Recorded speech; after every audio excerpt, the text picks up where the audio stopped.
प्यारी माताओं, मेरी पूजनीय बहनों और समस्त धर्म प्रेमी सज्जनों, इस पावन दीपावली के पर्व पर मैं आप सभी को हृदय की गहराइयों से प्रेम भरा प्रणाम और अत्यंत शुभकामनाएं अर्पित करती हूँ।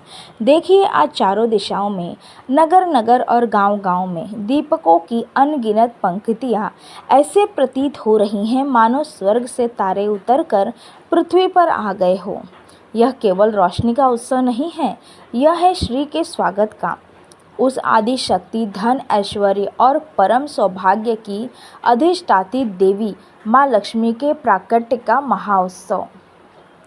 हम सब यहाँ केवल धन की कामना से एकत्र नहीं हुए हैं, बल्कि हम उस दिव्य कथा को सुनने के लिए एकत्र हुए हैं, जिसके श्रवण मात्र से हमारे हृदय की दरिद्रता, हमारे विचारों का अंधकार और हमारे जीवन के सारे अभाव दूर हो जाते हैं। इस व्रत, इस पूजा का महत्व केवल भौतिक सुख समृद्धि तक सीमित नहीं है। यह हमें जीवन की सबसे बड़ी शिक्षा देता है कि सच्चा धन केवल वही है जो धर्म, परिश्रम और सुचिता से अर्जित किया जाता है, क्योंकि हमारी माँ लक्ष्मी चंचल है और वे कभी भी अपवित्र और आलस से भरे स्थान पर निवास नहीं करती। उनका वास वही होता है जहाँ सात्विकता है, जहाँ प्रेम है और जहाँ निरंतर कर्म की साधना है। आइए हम उस अमर और पौराणिक कथा की ओर चलते हैं, जिसका मूल हमारे शास्त्रों में वर्णित है और जिसने सृष्टि को एक बार घोर दरिद्रता और अंधकार के दलदल से बाहर निकाला था। यह कथा है देवताओं और दानवों के उस महान संयुक्त प्रयास की, जिसे समुद्र मंथन के नाम से जाना जाता है। पर मंथन की शुरुआत क्यों हुई? इसका बीज बोया गया था स्वर्ग के राजा देवराज इंद्र के अहंकार से। कथा आरंभ होती है। अब देवलोक अपने परम वैभव और सौंदर्य के शिखर पर था। एक बार सृष्टि के महान क्रोधी और सिद्ध संत महर्षि दुर्वासा अपनी तपस्या से लौट रहे थे। उन्हें भगवान शिव से प्राप्त पारिजात के दिव्य पुष्पों की एक अत्यंत सुगंधित माला मिली। यह माला इतनी विशेष थी कि इसकी सुगंध मात्र से वातावरण में शांति और ऐश्वर्य फैल जाता था। महर्षि दुर्वासा ने उस दिव्य माला को देवराज इंद्र को भेंट करने का निश्चय किया, जो उस समय अपने विशाल ऐरावत हाथी पर बैठकर स्वर्ग की शोभा का अवलोकन कर रहे थे। महर्षि ने बड़े ही प्रेम और आदर के साथ इंद्र को वह माला प्रदान की और उनसे कहा कि उसका उचित सम्मान करें, क्योंकि यह केवल पुष्पों की माला नहीं है, यह श्री और सौभाग्य का प्रतीक है। परंतु सत्ता और शक्ति की मद में चूर इंद्र ने महर्षि के इस अमूल्य उपहार का महत्व नहीं समझा। उन्होंने उस माला को बड़ी ही उपेक्षा से अपने ऐरावत हाथी के मस्तक पर डाल दिया। ऐरावत ने भी शायद अपने स्वामी के अहंकार का परिणाम जानते हुए उस माला को अपनी सूंड से उठाकर पृथ्वी पर फेंक दिया और क्रोध में आकर अपने विशाल पैरों से कुचल डाला। यह दृश्य महर्षि दुर्वासा के लिए असहनीय थी। उन्होंने इसे केवल माला का नहीं, बल्कि साक्षात श्री लक्ष्मी और ज्ञान का अपमान समझा। क्रोध से उनका मुखमंडल लाल हो गया और उनकी तपस्या की शक्ति उनके नेत्रों से ज्वाला बनकर निकलने लगी। उन्होंने तुरंत इंद्र को संबोधित करते हुए एक भयानक शाप दिया। महर्षि बोले, अरे इंद्र, तूने मद और अहंकार में चूर होकर उस श्री का अपमान किया है, जो तेरे तप से तुझे प्राप्त हुआ था। जा, आज से तुम्हारा समस्त स्वर्गलोक क्षीणहीन हो जाए। तुम्हारे हाथों से सारा धन, ऐश्वर्य, वैभव और शक्ति और सबसे महत्वपूर्ण स्वयं माँ लक्ष्मी दूर चली जाएगी। तुम सब निर्बल हो जाओगे और तुम्हारे राज्य में सुख शांति समाप्त हो जाएगी। महर्षि के शाप का प्रभाव तत्क्षण हुआ। देखते ही देखते स्वर्ग की आभा मंद पड़ गई। कल्प वृक्षों के पत्ते सूखने लगे, अमृत के कुंडों का जल कम हो गया और देवताओं का तेज क्षीण हो गया। श्री के जाते ही देवलोक पर दरिद्रता और निराशा का अंधकार छा गया। दूसरी ओर असुर, जो हमेशा से देवताओं के शत्रु थे, इस अवसर को देखकर अत्यंत प्रसन्न हुए। असुरों के राजा बलि ने अपनी विशाल सेना के साथ स्वर्ग पर आक्रमण कर दिया। क्षीणहीन हो चुके देवताओं में युद्ध करने की शक्ति नहीं बची थी। वे बुरी तरह पराजित हुए और उन्हें अपना सिंहासन त्याग कर पृथ्वी पर शरण लेनी पड़ी। इंद्र सहित सभी देवता अत्यंत दीनहीन अवस्था में भटकने लगे। जब कोई मार्ग न सूझा तब सभी देवता अपने परम आराध्य वरुण, करुणा के सागर, जगत के पालनहार भगवान विष्णु के शरण में क्षीर सागर पहुँचे। उन्होंने रोते हुए अपने अपमान और दरिद्रता की पूरी कथा सुनाई। भगवान विष्णु ने अपनी योग निद्रा से जागकर देवताओं को सांत्वना दी और कहा, हे देवगण, निराशा त्याग दो। मैं तुम्हें एक ऐसा उपाय बताता हूँ जिससे केवल तुम्हारा खोया हुआ श्री ही नहीं लौटेगा बल्कि तुम्हें वो अमृत भी प्राप्त होगा जो तुम्हें अमरता देगा और तुम असुरों पर विजय प्राप्त कर सकोगे। श्री हरि ने उन्हें क्षीर सागर के मंथन का उपाय सुझाया।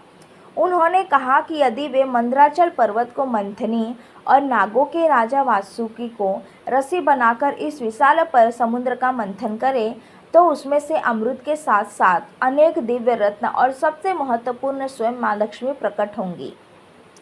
किंतु यह कार्य इतना विशाल था कि देवता अकेले नहीं कर सकते थे। तब भगवान विष्णु ने उन्हें नीति सिखाई। समय की आवश्यकता अनुसार अपने शत्रु से भी सहायता लेनी पड़ती है। देवताओं ने असुरों के पास जाकर उन्हें अमृत का लालच दिया और उनसे मंथन में सहयोग करने का अनुरोध किया। असुर भी अमरता के लोभ में तुरंत सहमत हो गए। इस प्रकार देव और असुर, जो चिर शत्रु थे, एक महान कार्य के लिए अस्थायी रूप से मित्र बन गए। मंथन का कार्य शुरू हुआ। मंदराचल पर्वत को उसकी जड़ों से उखाड़कर क्षीर सागर में लाया गया और वासुकी नाग को मथने की रस्सी बनाया गया। वासुकी के मुख की और असुरों ने और पूंछ की और देवताओं ने पकड़ा। जब मंथन शुरू हुआ तो एक बड़ी समस्या आई। मंदराचल पर्वत इतना भारी था कि वह सागर में डूबने लगा। तब सृष्टि की नियता भगवान विष्णु ने तुरंत ही अपना विराट कछुआ रूप धारण किया और उस पर्वत को अपनी विशाल पीठ पर धारण कर लिया। उन्होंने पर्वत को अपने ऊपर स्थिर किया जिससे मंथन निर्बाध रूप से चल सके। यह मंथन वर्षों तक चला। यह अथक परिश्रम, धैर्य और पीड़ा की पराकाष्ठा थी। जब मंथन की गति बढ़ी तो नागराज वासुकी के मुख से भयंकर और विषैले सांसें निकलने लगी, जिससे असुरों की शक्ति क्षीण होने लगी और उनसे शरीर जलने लगे। इस पीड़ा के बावजूद वे अमृत के लोभ में मंथन करते रहे और फिर एक भयानक, काला और अत्यंत विषैला पदार्थ समुद्र से बाहर निकला। यह था कालकूट विष, जिसकी ऊष्मा और ज्वाला इतनी प्रचंड थी कि सृष्टि के सभी लोग जलने लगे। देवता और असुर दोनों ही उसके प्रभाव से मूर्छित होने लगे। ऐसा लगा कि सृष्टि अमृत से पहले ही समाप्त हो जाएगी। तब देवताओं ने भयभीत होकर त्राहिमाम त्राहिमाम करते हुए करुणा के सागर नीलकंठ महादेव का आवाहन किया। सृष्टि को बचाने के लिए देवाधिदेव महादेव तुरंत प्रकट हुए और उस भयंकर विष को अपनी हथेली में लेकर पी गए। उन्होंने उसे अपने कंठ में ही रोक लिया, जिससे उनका कंठ नीला पड़ गया और वे नीलकंठ कहलाए। यह त्याग, यह बलिदान हमें सिखाता है कि बड़े लक्ष्य की प्राप्ति से पहले कितनी बड़ी विपत्तियां आती हैं और हमें उन्हें सहने के लिए तैयार रहना चाहिए। विष शांत होने के बाद मंथन फिर से शुरू हुआ और एक एक करके 14 रत्न बाहर निकलने लगे। सबसे पहले कामधेनु गाय, जो इच्छाएं पूर्ण करती है, फिर उच्चे श्रवा घोड़ा, उसके बाद ऐरावत हाथी, जिसे इंद्र ने वापस लिया, कौस्तुभ मणि, जिसे भगवान विष्णु ने अपने वक्ष पर धारण किया, पारिजात, कल्पवृक्ष और वानुनी, मदिरा की देवी, वे सब दिव्य वस्तुएं थीं। परंतु इन सब का प्रकाश फीका था उस एक शक्ति के सामने, जिसके प्राकट्य का इंतजार देवता और असुर दोनों कर रहे थे। वह शक्ति थी श्री।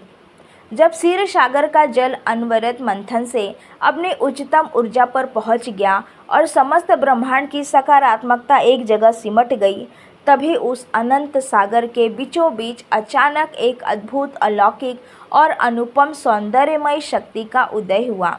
यह क्षण इतना दिव्य था कि स्वयं जल के देवता वरुण ने उन्हें सादर प्रणाम किया। वे कमल के आसन पर विराजमान थे। उनके हाथों में 2 खिले हुए कमल थे। उनके शरीर से एक ऐसा दिव्य तेज निकल रहा था जो करोड़ों सूर्यों के तेज को भी फीका कर दे।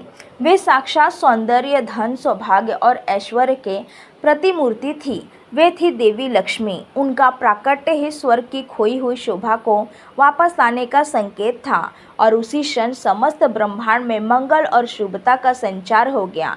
प्यारी माताओं और बहनों, हम कथा के उस सबसे महत्वपूर्ण और भावनात्मक पड़ाव पर आ पहुँचे हैं जब स्वयं श्री का प्राकट्य हुआ।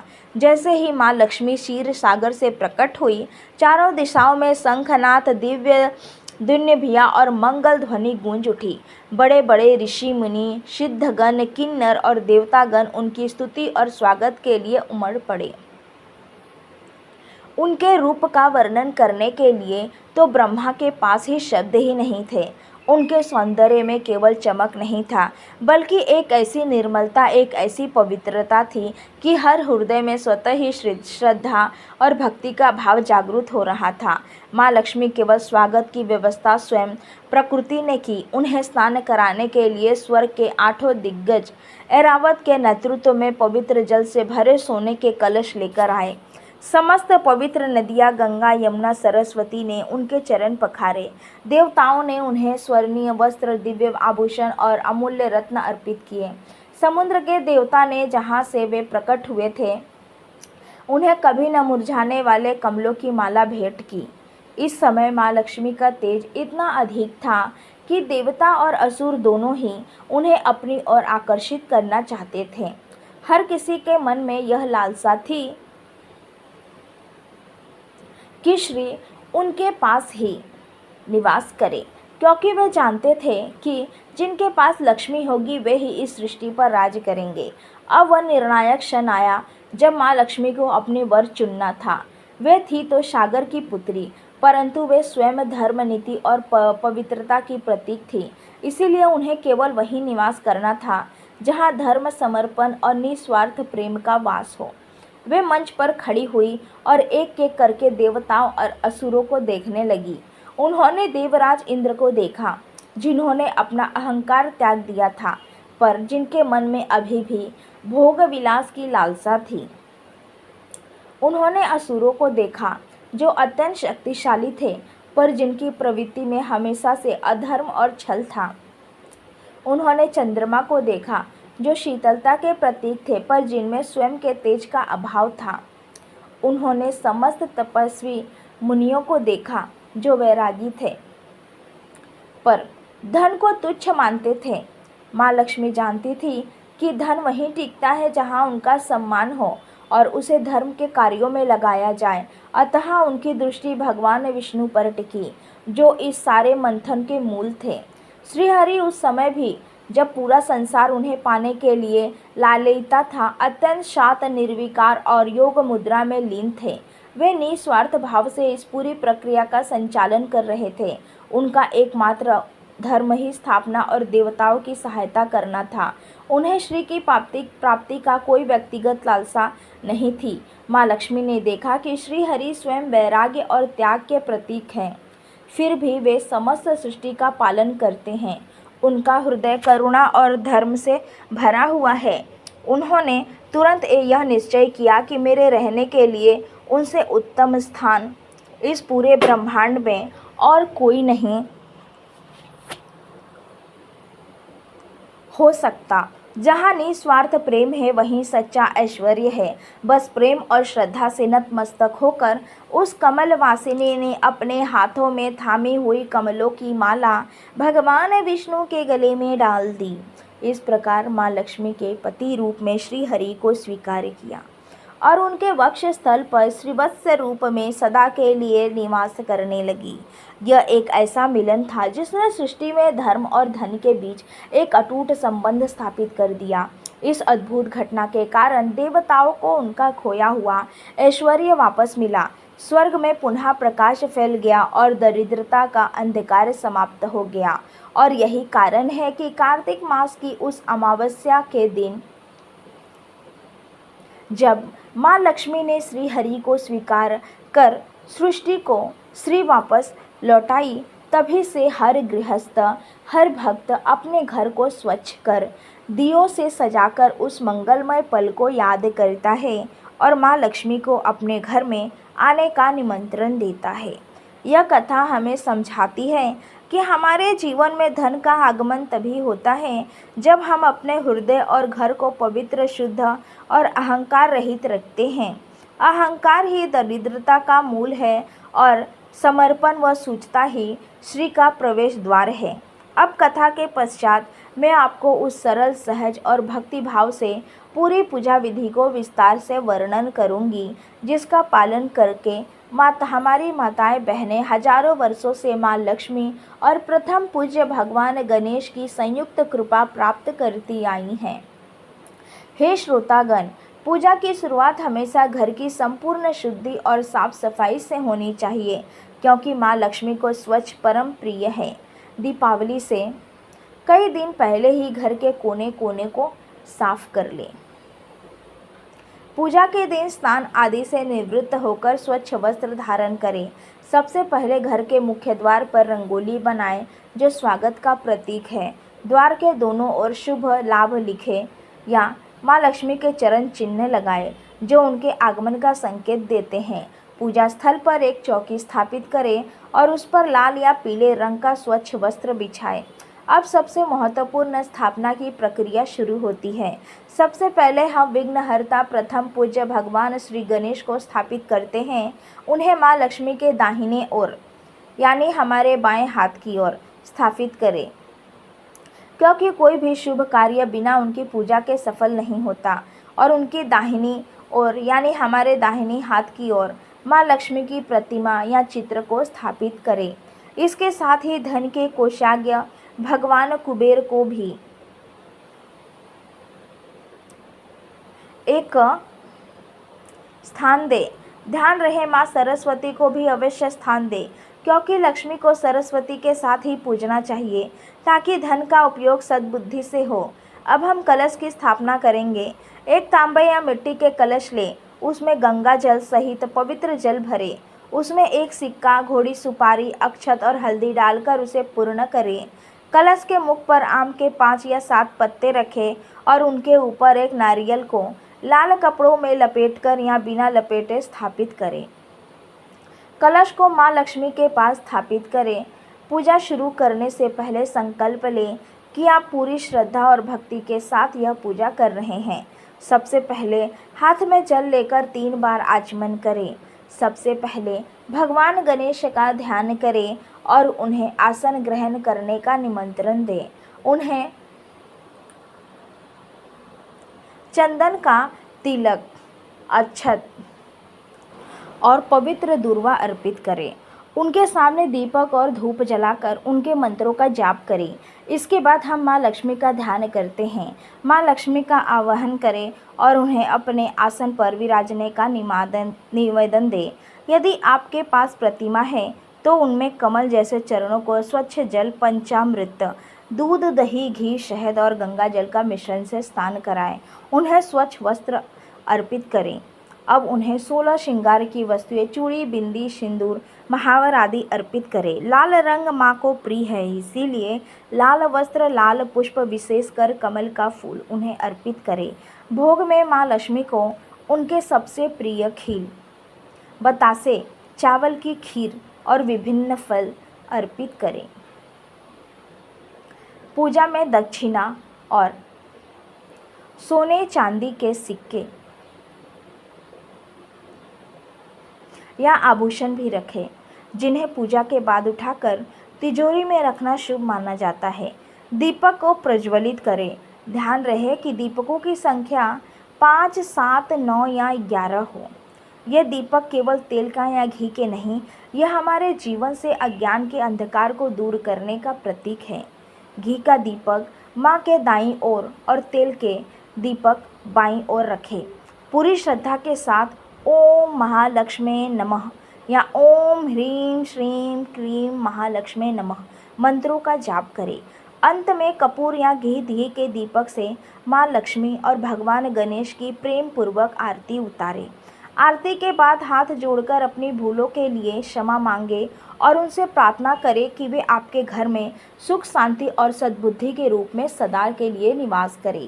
प्यारे श्रोताओं, इस पूजा का फल केवल धन की वर्षा तक सीमित नहीं है। जो गृहस्थ इस विधि से सच्चे मन से माँ लक्ष्मी और गणेश जी की पूजा करता है, उसे अक्षय सौभाग्य की प्राप्ति होती है। घर में स्थायित्व आता है, क्योंकि चंचला लक्ष्मी भी भक्ति के कारण टिक जाती है। उत्तम स्वास्थ्य और मानसिक शांति का आशीर्वाद मिलता है, जो कि सबसे बड़ा धन है, और परिवार में प्रेम, सौहार्द और एकता का वास होता है। माँ लक्ष्मी की कथा को सुनकर और विधि पूर्वक पूजा करके आपके जीवन के सारे कष्ट दूर हो, आपके घर में सुख, समृद्धि और आनंद का वास हो, और आप जीवन में धर्म के मार्ग पर चलते हुए सद्बुद्धि से धन का उपयोग करें। जय माता लक्ष्मी, जय श्री गणेश। तो माताओं, बहनों और धर्म प्रेमी सज्जनों, अब जब हमने माँ लक्ष्मी के प्राकट्य की कथा सुनी है, तो आओ पूजा विधि का ज्ञान प्राप्त किया जाए। तो आइए इस कथा को सिर्फ सुनने तक सीमित न रखें। इस पावन अवसर पर आज ही संकल्प लें कि हम अपने मन से अहंकार और आलस्य को हटाकर अपने जीवन को सुचिता और कर्म को स्थान देंगे, क्योंकि माँ लक्ष्मी वहीं निवास करती है। और हाँ, अगर आपको ये कथा पसंद आई हो तो इसे अपने प्रियजनों तक साझा करें, ताकि हर घर में श्री का आगमन हो सके। आप सभी को एक बार फिर से दीपावली की अनंत शुभकामनाएं। प्रेम से बोलिए जय माँ लक्ष्मी, जय श्री गणेश।